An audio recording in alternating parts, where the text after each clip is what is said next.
We see it in the real NHL all the time, and it will be interesting to see if real life reflects what happens in this game. A very rare occasion, but I believe we had a 7-12 record to end the season dating back to March 1st. And obviously teams that enter the playoffs on a hot streak are the ones that normally do the damage. For the first time in a long time, we are looking vulnerable. We still had a very good year, 45 wins in a very, very tough division.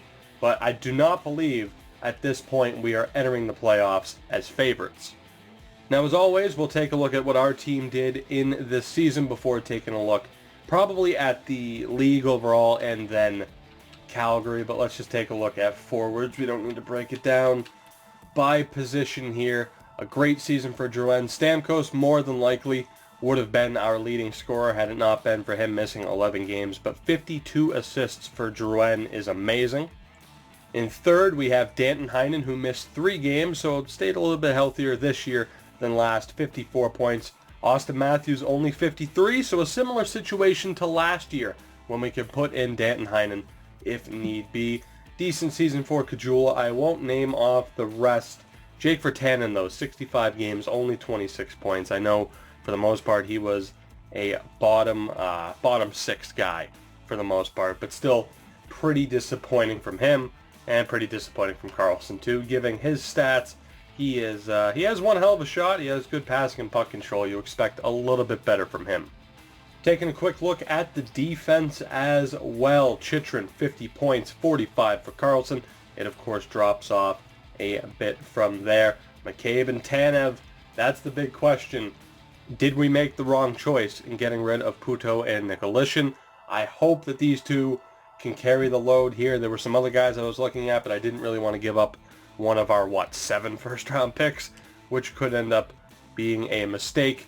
Thatcher Demko, not fully healthy, but he will be starting. He had a .915 save percentage, a .929 for Nyquist in his 18 appearances, so a strong rookie season for him as the backup. But Thatcher Demko is obviously our guy heading in to this postseason. Now let's, of course, take a look at what happened. I'm anticipating what's happened in the league.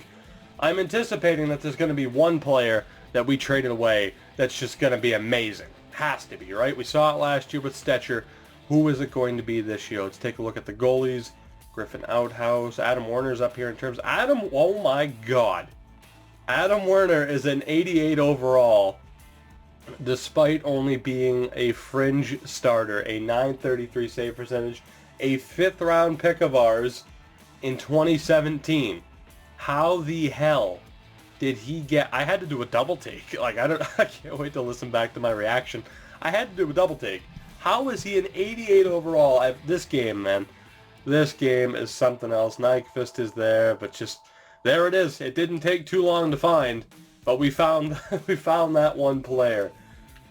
Jesus, man. That's unreal. Looking at the point total, Tavares, Ben, Kane, Sagan, Taves, the usual there. Although, are there any surprises if we scroll down just a little bit further? Maybe we should have taken Nikita Sherbak from Montreal when they offered. So no gigantic surprises. I don't see, somebody we traded away with 60-plus points at the moment, so that's good. Taking a look at the defense, though, did Stetcher lead the league in points? He did not. It was Zach Werenski, Riley Dowdy, Ekblad. All right, so things sorted themselves out a little bit, so that's good.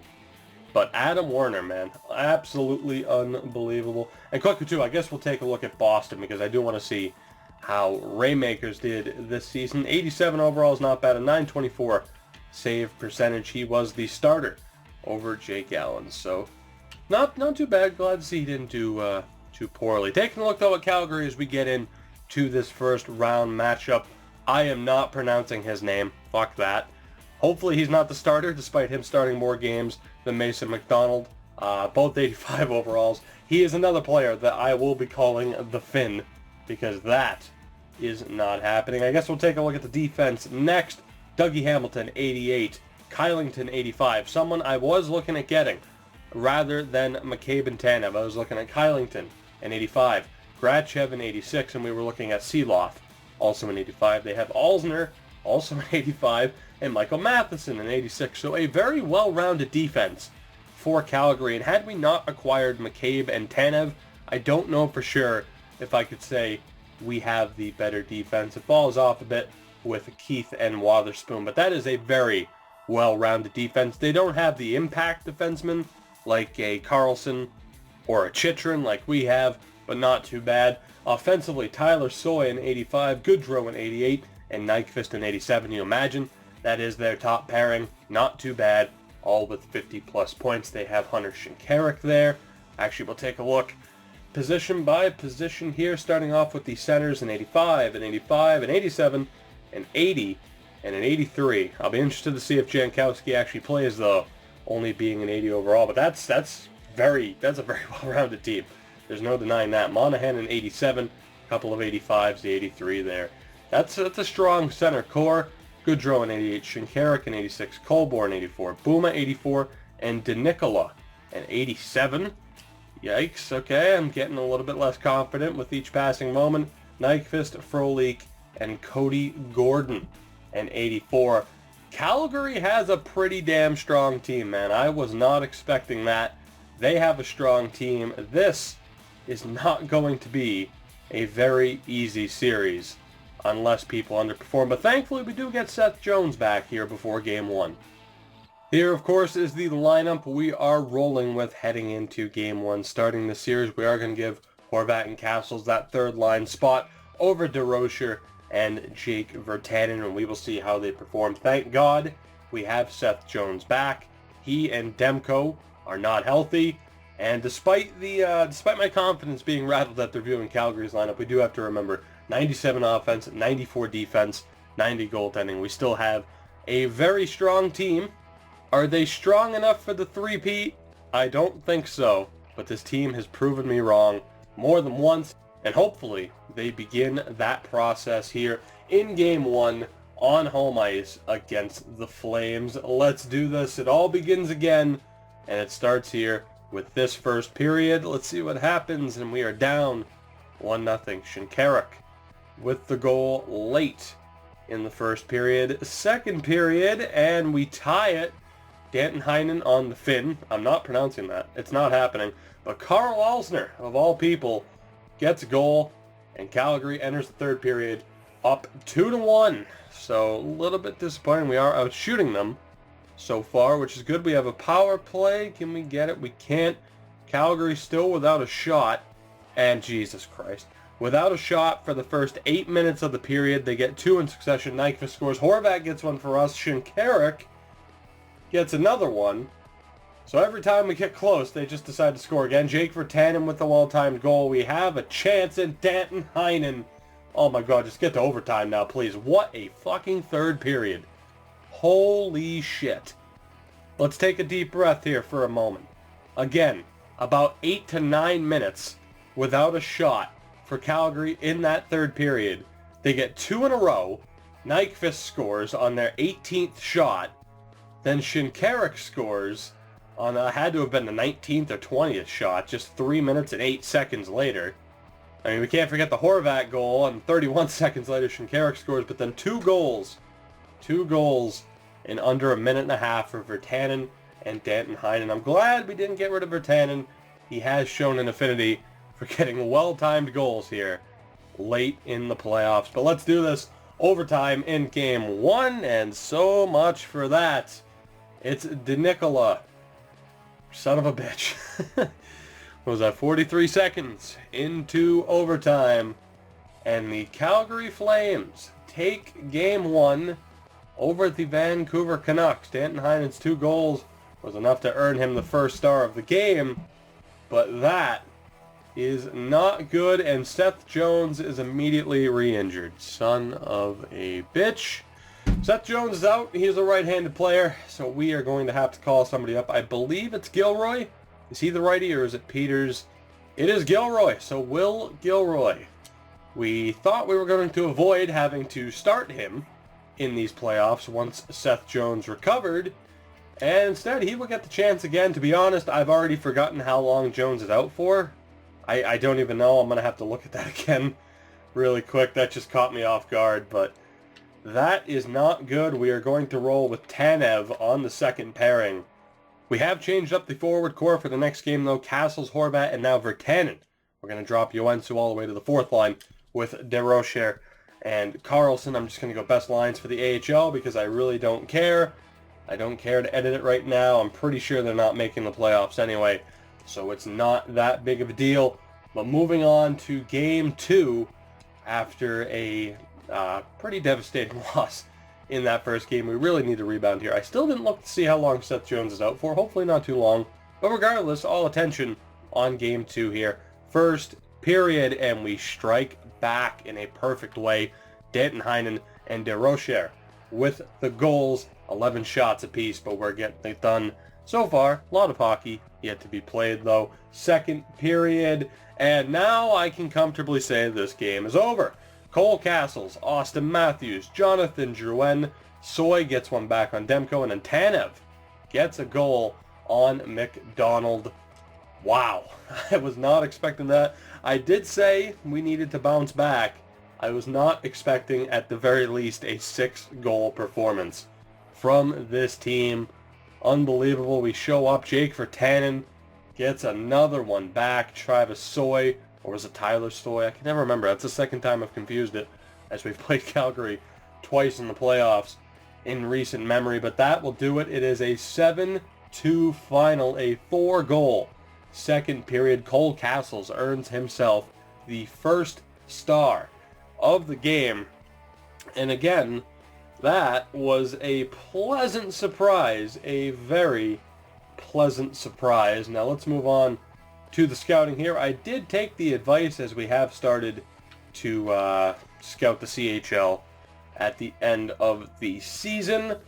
But man, yeah, I don't think we need to make any lineup changes. Let's just get into Game 3. That went swimmingly. And as the series shifts to the Saddle Dome, let's hope that continues. First period of Game 3 in Calgary. It is scoreless. Second period, and it's Shankaruk and DeNicola. We cannot shut them down. Bo Horvat gets a goal, though, on the fin. Again, I'm not even going to try to pronounce it. So not too bad. We're in a decent spot here entering the third period. Let's do this. Could easily come back, could easily falter, just roll over and die at this point. But I'm hoping for a big performance here out of someone like Stamkos, Matthews. That would be great. 7 minutes to go, and Drake Caggiula, one of the guys I didn't name, with a big-time goal, and that sets up this finish. Are we going to overtime again? We are not. Or yes, we are. Okay, no, run. Are you? How am I supposed to commentate on this? Just Alphagetti, just fucking spitting out, just vomiting vowels here. I don't even know how to fucking speak. We lose Game 3. Wow, man. And that is also why we make cuts, for when I fucking can't speak like that, because, my God. Alright, so let's recap what happened here. Soy gets a goal. Carlson gets a goal. Not too long later. And then DeNicola gets a goal. Again. And we lose this game 4-3. 3 goals that quickly. And clearly I'm stunned. And I'm sure you are too. Maybe not to the point where just words are falling, just sounds are just falling out of your mouth like me. But we are now down 2-1 in this series. The AHL regular season is over, and unfortunately the Utica Comets did not manage to make the playoffs. But yeah, things are aren't looking too good here for us. I mean, we obviously had the 7-2 win, but we've seen that before, where we've gotten big wins in the past and then just completely fallen off the map. But let's do this, I guess. Game 4 in Calgary, and we're in a bad way, man. If we fall down 3-1 in this series, I don't know if this team has what it takes to come back again. But let's avoid that situation, because we're going to win Game 4. We're going to tie up this series, and it starts right now here in this first period. I lied. By first period, I meant second period. Hunter Shinkaruk, you can fuck off. Second period, see what I tell you. So, Jesus Christ, man. That guy can just not stop scoring. But Jared McCann, Nikita Trampkin, and Jared McCann again. What a second period for Jared McCann. Keeping him on that second line, and I'm glad to see he's producing, at least at this point. But man, we cannot shut down Soy. I can't imagine we won't need a fourth goal. You'll watch. DeNicola will get a goal here for Calgary. We're going to need at least one more before I come even close to feeling safe. But so far, so good. 10 minutes, halfway there. And Steven Stamkos gets that goal. Thank God. It's 4-2 with 5 minutes left. Please hold on. Please, I'm begging you. And we do. Cole Castles with a late empty netter. It's a 5-2 victory in Game 4. Another big second period. A 2-goal performance from Jared McCann. 27 saves for Thatcher Demko. And we tie this series up at 2 games apiece as we go back to Vancouver for Game 5. And Seth Jones will once again be back to play. Back in Vancouver for Game 5, Jones back in the lineup, although I should say this about Gilroy. He had at least 1 point, I don't remember for sure, but he was a +3. Obviously plus minus not the best stat, but he didn't absolutely kill the team, and that's why we kept him and Peters around in case of injury. But moving forward now, Game 5 on home ice. I do not want to go to Calgary with our backs against the wall, so let's do this. First period, and we're going to Calgary with our backs against the wall. How could this happen to me? The worst period of hockey I have ever seen in any of our games in my 2 series thus far here on YouTube, of course, with the Bruins, and now with the Canucks. 6 goals on 14 shots. Ristolainen scores. DeNicola, Nyquist, Goodrow, and Shinkaruk. Demko pulled within the first 8 minutes and 1 sec. It took 8 minutes and 1 second for Thatcher Demko to get pulled. Needless to say, this game is over. Second period, we get 2 goals back, DeRocher and Danton Heinen. We're just going to sit in the third period, guys. We at least made it look somewhat competitive. Lance Bouma made it 7-2, but DeRocher completes the hat trick. So an impressive time for our #1 overall pick to show up. He gets the hat trick in a playoff game, which is impressive. But it's a 7-4 Calgary win on the back of a 6-goal first period. And man, you can't do that. You cannot let up 6 goals in a goddamn period, especially the first period, and expect things to go well. And like I said, now we're in Calgary. Our backs are against the wall. The 2-time defending champs on the verge of being eliminated by the rival Flames, and I just don't know what to do here. I'm confident with the Lions. How's Austin Matthews doing? He has 3 points. Stamkos only has 1 point thus far in this series. Danton Heiden's killing it. Danton Heiden's absolutely killing it. It's like, do I want to disrupt the momentum of the second line by swapping Heinen out for Matthews? And I think I have to. You know, as much as that second line is contributing, we have to shake things up. Hopefully McCann and Kajula can continue to contribute as much as they are. Horvat's doing well.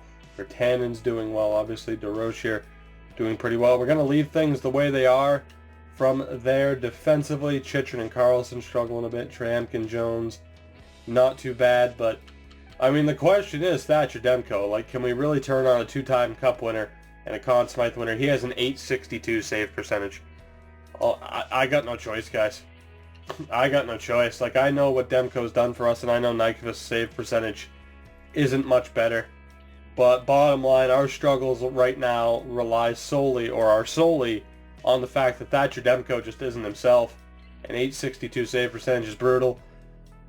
We're giving it to Nyquist, you know. He's the guy. I mean, he was elite potential. Obviously, he's fallen to starter. He had a relatively good season, but I am making that judgment call. Nyquist gets the start in Game 6. Maybe he could be a Scott Darling for us in these playoffs. Can he get us to Game 7, though, is the question. Game 6 in Calgary, first period, scoreless. Not too bad. We at least dodged that hurdle. Or jumped that hurdle, dodged that bullet. Second period, and it's a goal apiece. Gustav Nyquist gets the goal, and Danton Heinen continues to score both goals from terrible angles, even in shots, and that sets up this wonderful, wonderful third period. What else can you say at this point? Let's do this. Third period, Vancouver and Calgary. Can we pull it off? Can we force a Game 7 power play for the Flames? It's a fucking long one, my God, but we kill it off. Can we rebound? Can we recover after that? 5 minutes to go. We're still out shooting them. Will there be another late winner? There will not. And we're going to overtime, and I'm just going to start it. Can we escape the first minute without letting up a goal? We can, but can we get the winner? Or is our season over? Oh my God. Come on, boys. Come on, don't do it like this. Don't lose it like this. You're not ready to give up that title yet. You're not ready for it. You might have to, but you're not ready to give it up. Holy shit, Nyquist holding us in it. But my God, the Finn doing wonders for Calgary, and we are going to double overtime in Game 6. I don't even want to look.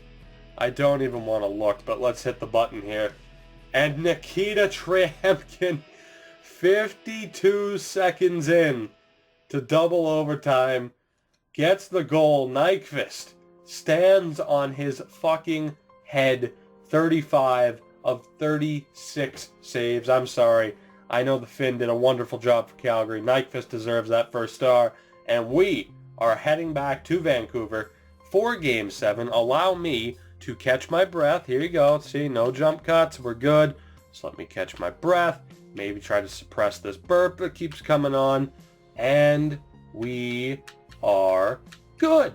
Moving on to Game 7. This is the last episode. I swear to God, the last episode where I sit here and try to prove any skeptics wrong. But needless to say, as we head to Game 7 here, Nyquist is in goal. He stood on his head there. He redeemed himself. And hopefully he can get us into the second round. If he can't, that would suck. But if he does, Nyquist will start. Or no, I should say Demko will actually take the net back to start the next series. But before we can even worry about that scenario, Game 7 on home ice in the first round against the Flames. Let's do this. First period, and we get the opening goal. Austin Matthews under 3 minutes in. We outshoot them 14-3. The boys have come to play. Let's do this. Second period, still, they put on a lot of shots that period. They heavily outshot us that period. But Nyquist, a revelation right now, shutting the door, and that sets up this third period. Let's do it, boys. A little bit more support on the scoreboard, and we should be fine. But Calgary really surging back in terms of that shot total. Halfway through the period, it's still looking good, but anything can happen. We've seen it before in this series and in the past. 3 minutes to go. I really want another goal, please. Power play for Calgary, and it doesn't matter. Torsten Nyquist comes in relief for Thatcher Demko, wins 2 straight games, shuts out the Calgary Flames in Game 7. That is the magic of this team. We somehow find a way to pull it off. Man, Torsten Nyquist, Austin Matthews of all people with the winning goal. That is just what this team does, period. What a fucking comeback here for the Vancouver Canucks. Absolutely unreal. But now, as happy as I am, that happiness is immediately going to disappear because I know that on the other end here, it's probably going to be San Jose, or it is going to be San Jose or the Anaheim Ducks in the second round again. So let's not waste any time. Let's find out who it is. We'll look over this one more time. Thank God that last game of the season against Calgary wasn't the main indicator, but Nyquist comes in, lets up 1 goal. 1 goal. I mean, he did get scored on in that blowout in Game 5, but he just absolutely shut the door. And now let's find out, is it San Jose or is it Anaheim? I'm not going to be happy either way. And it is the San Jose Sharks. A rematch of last year's second round. The Sharks took the division title this year. It was just a magical comeback in last year's... Oh my God, they swept Anaheim. Guys, we have, despite the fact that we are 2-time defending champs and we have overcome a scare against the Flames, we have a rematch against the Sharks, the division title winning Sharks that just swept the Anaheim Ducks. Next episode is going to be fucking nerve-wracking. But that is, of course, it for this one. We will take a look at their roster in the next episode. As always, guys, if you have enjoyed, make sure to drop a like and subscribe if you haven't already to continue following this series. Of course, God, I am not looking forward to this next episode.